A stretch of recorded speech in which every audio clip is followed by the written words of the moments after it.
गुजरांवाला में आज हकीकी आजादी की मुहिम का आखिरी जलसा मुनक्किद किया जा रहा है। खिलाड़ियों की बड़ी तादाद जलसागाह में इस वक्त मौजूद है। आवाम का जोश खरोश उरूज पर है।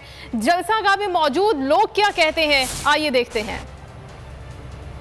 हमारे मुल्क में आज़म के बाद अगर लीडर आया ना तो वो इमरान खान है।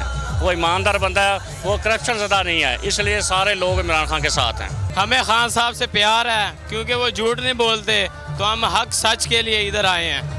खान साहब माशाल्लाह उन्होंने 14 पार्टियों को अलग करके उन्होंने दिखा दिया है कि ये चोर हैं और हमें शऊर ये दे दिया है कि हक और सच का साथ देना है। इमरान खान में मुझे वो लीडर नजर आया जो सिर्फ पाकिस्तान की मोहब्बत के लिए आया।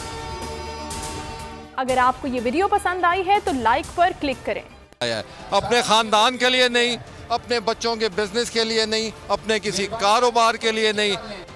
बोल किसी के भी दबाव में आकर अपने फैमिली मेंबर्स को अलहदा नहीं करेगा। बोल हमेशा आवाम की आवाज बनता रहेगा और आवाम के मसाइल दिखाता रहेगा। बोल की आवाम से खुसूसी दुआओं और साथ देने की अपील। सबसे ज्यादा व्यूज, सबसे ज्यादा रील्स और सबसे ज्यादा रेटिंग के साथ बोल अब भी नंबर 1 पोजीशन पर बरकरार।